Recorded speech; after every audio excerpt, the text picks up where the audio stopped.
For some background information, I live in the California foothills. My parents and I moved into this house from the city in late 2017, after this house had been sitting empty for over a year. The day we moved in, my mother and I arrived first to clean while my father and brother drove the moving truck. Right off the bat, I just had this weird feeling of uneasiness that I couldn't explain, but I just tried to write it off as it was a new place and I wasn't comfortable with it yet. But the property felt heavy. That's the only way that I can describe it. Some people here describe a feeling of being watched inside their homes, but I had that feeling anytime I stepped outside. Like I knew there was something out there that was just watching us. When we got there, though, we were supposed to sweep and mop the floors, dust the baseboards and windowsills, and once we were done, I started noticing this white granular powder all along the baseboards. It was on the windowsills too, and the doorways. I immediately told my mother, who told me not to worry about it and sweep it up.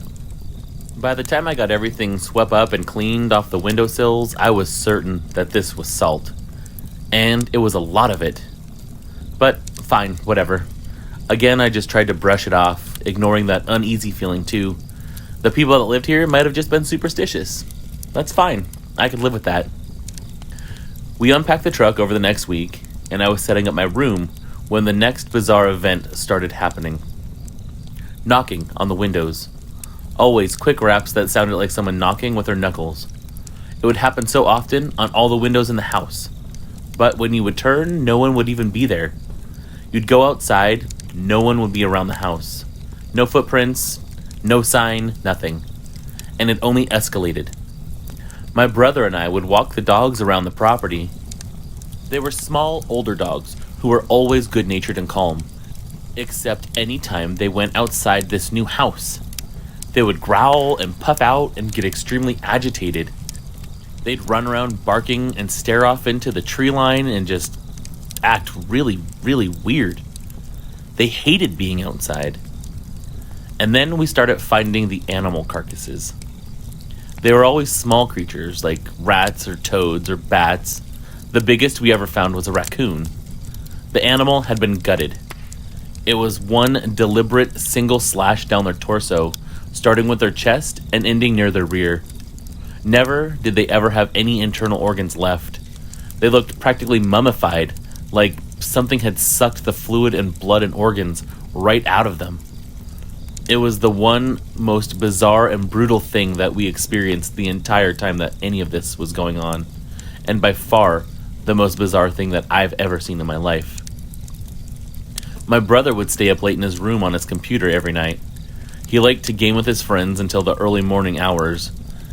He's not one to spook easy either, but on more than one occasion, I would wake up to him shaking me awake, terrified, saying something massive on two legs was walking around outside his bedroom window, which he would leave open at night. He said it would walk right up to his bedroom window and stop, and then he could hear it breathing. Whatever it was sounded big, and the breathing was deep and animalistic. He'd look towards the window where the sounds were coming from and hear this thing scrambling away.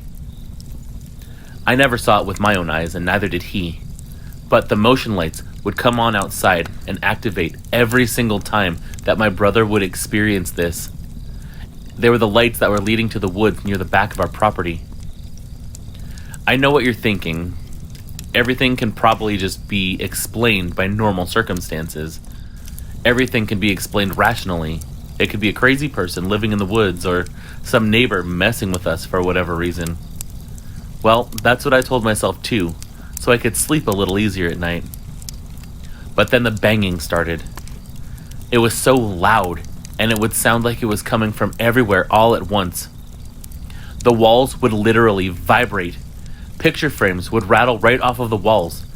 It was like something massive, stronger than any crazy person, was pounding on the exterior walls of the house, always super late at night, and always in more place than just one, so it made me scared that there were more than one of these creatures wandering around our property and spying on us, looking in our windows and agitating our dogs, killing all these poor forest creatures and doing whatever it did to them by sucking out their guts or whatever. I was afraid that it would end up with my dogs being hurt, or worse, one of us. I could never pinpoint the source of these bangings directly. My brother and I would stumble out of our bedrooms, petrified, and my mom would lead us to her room where we would all stay after that. My dad would walk around the perimeter of our property with his gun, but never found anything. Not so much as a footprint. Definitely not any people or creatures wandering around. It was like whatever this thing was would come over, terrify us, and then vanish into thin air. All this happened for probably 6 months. And every time one of these major events would happen, my dad would go outside with his rifle and walk around the perimeter. He'd always come back with nothing. We all felt like we were going insane because there was some unseen monster harassing us. And then suddenly, all of it just stopped. The mutilated animals stopped appearing. I stopped feeling like I was being watched anytime I went outside. My dogs stopped being so on edge anytime I took them out. They stopped staring out into the woods. And the property itself just felt lighter, like you could finally take a deep breath after holding it in for so long. I genuinely have no explanation for what happened, or even a clue as to what these creatures could have been. Maybe some being from another world, or some kind of haunting entity, but my gut tells me that this creature was flesh and blood, and that there was more than one. I'm just glad that whatever it was seemed to move on. There's a lot of different things it could be up in the California foothills, I guess. There's a lot of stories of Sasquatch up here, but some people I talk to tell me it could have been a dog man, or maybe even a skinwalker, or something called a rake.